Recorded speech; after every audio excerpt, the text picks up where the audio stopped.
Naku!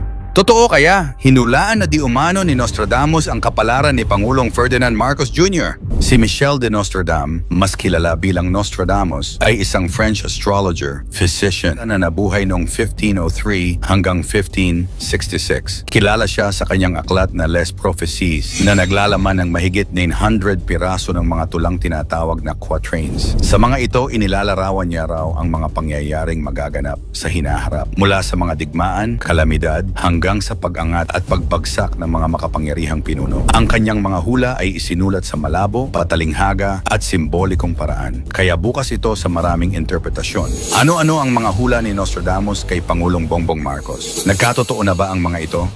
Yan ang ating aalamin.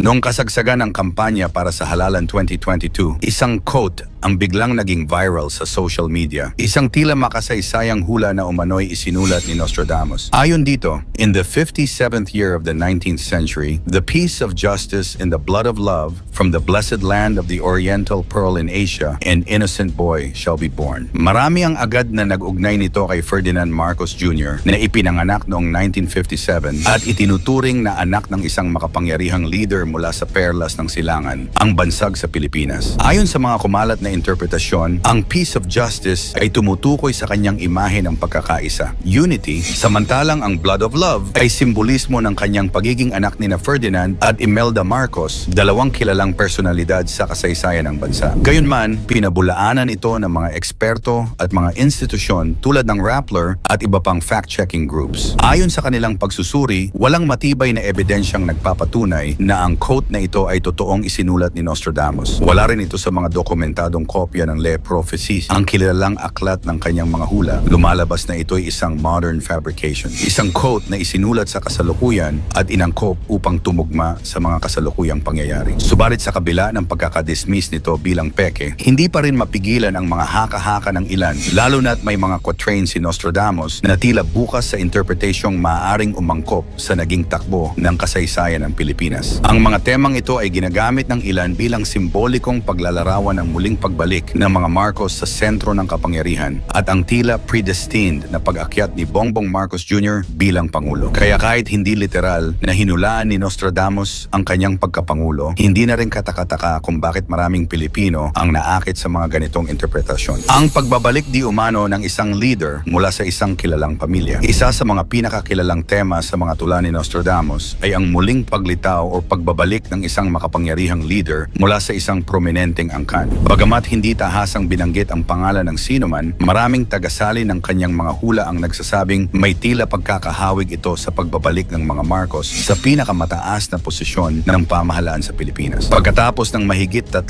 dekada mula nang mapatalsik si dating Pangulong Ferdinand Marcos Sr. noong 1986, muling bumalik sa Malacanang ang kanilang pamilya sa pamamagitan ng pagkakahalal ni Ferdinand Bongbong Marcos Jr. bilang ika-17 na Pangulo ng Pilipinas noong 2022. Para sa maraming Pilipino, ito ay tila isang historical full circle mula sa isang pamilya na minsang tinutulan ng taong bayan, ngayon ay muling pinagkatiwalaan ng kapangyarihan. May ilang tagapag-interpret ng mga hula ni Nostradamus ang nagsasabing ito raw ay tumutugma sa kanyang pahayag tungkol sa isang leader na mula sa isang dinastiya babalik matapos ang mahabang pagkaligaw ng kanyang lahi. Sa paningin ng ilan, ang linya raw na ito ay maaaring sumasalamin sa pagbabalik ng isang anak ng dating hari na sa konteksto ng Pilipinas ay maaaring ituring bilang pagbabalik ni BBM bilang anak ng isang dating pinuno. Pagbabago ng kapangyarihan sa Timog Silangang Asya. Sa ilang mga quatrains ni Nostradamus, may mga binanggit siyang mga lugar sa silangan o mga isla ng dagat na sinasabing magkakaroon ng malaking pagbabago sa liderato. Sa modernong panahon, sinasabi ng ilang tagapagpaliwanag na ang mga ito ay posibleng tumutukoy sa mga bansa sa Timog Silangang Asya, kasama na ang Pilipinas. Ang pagbabalik ng isang controversial na apelyido sa pinakamataas na posisyon sa bansa ay ikinokonekta ng ilan sa mga hula ng pagbabago ng kapangyarihan sa rehiyon. Ayon sa ilang haka-haka, ang Pilipinas ay may malaking papel sa geopolitika ng Asya, lalo na't ito ay nasa sentro ng tensyon sa South China Sea. Kaya naman ang pag-akyat muli sa kapangyarihan ng isang kilalang pamilya ay tila may mas malalim na kahulugan. Hudyat ito ng bagong yugto sa kasaysayan ng bansa at posibleng pagbabagong anyo sa politika ng rehiyon.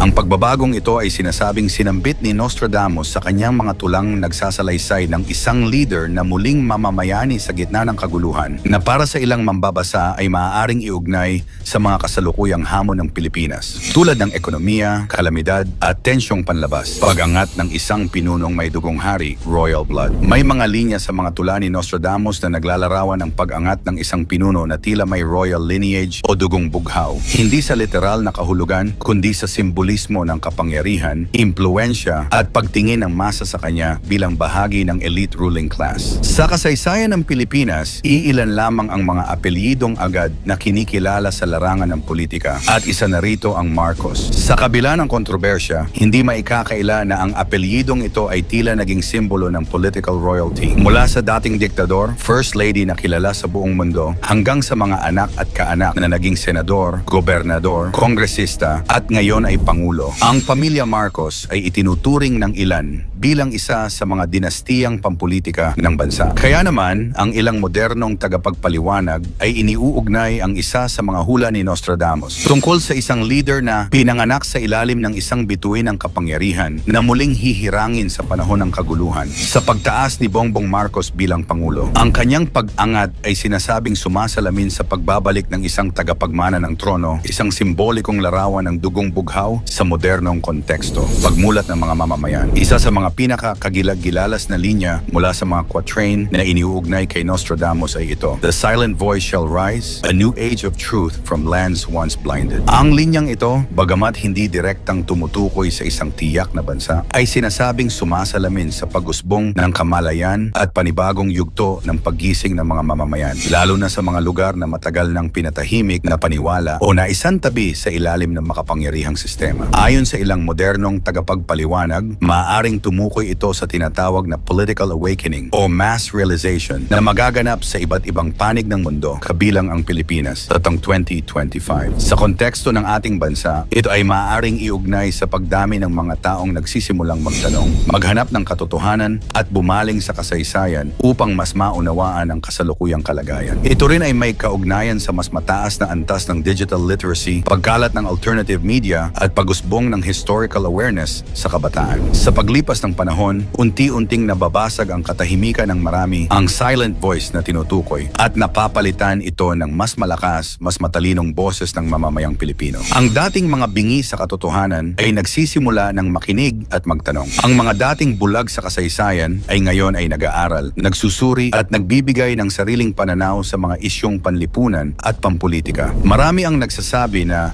ang taong 2025 ay magiging turning point, kung saan ang land once blinded ay maaaring tumukoy sa mga bansang matagal na ring biktima ng disinformasyon, propaganda o kasaysayang muling isinulat. At kung totoo mang ito ang tinutukoy ni Nostradamus, maaari nating masabi na tayo mismo ay bahagi ng hulang ito. Bilang mga Pilipinong muling bumabalik sa tanong na ano nga ba ang totoo? Sino ang tunay na bayani? At anong uri ng kinabukasan ang gusto nating itayo bilang isang bansa? Kung sa mga nakaraang taon ay nasanay ang ilan na manahimik, ngayong 2025 sinasabing mas marami na ang pipiliing magsalita, makialam at manindigan. Kaya't sa hula ni Nostradamus na ito, totoo man o simboliko, makikita natin ang paalala. Ang pinakamakapangyarihang pagbabago ay nagsisimula sa mulat na mamamayan. Bagamat ang mga hula ni Nostradamus ay isinulat mahigit 500 taon na ang nakalilipas, nananatili itong buhay sa imahinasyon ng maraming tao, lalo na kapag tila tumutugma ang mga simbolo sa mga pangyayari sa kasalukuyan.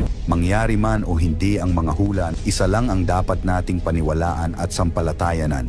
Ito ang nag-iisa nating kataas-taasang Diyos. Ikaw, ano ang masasabi mo sa mga hulang ito? Magkatotoo kaya ang mga ito o isa lamang huwad na panghuhula? Ikomento mo naman ito sa ibaba, paki-like ng ating video. I-share mo na rin sa iba. Salamat at God bless.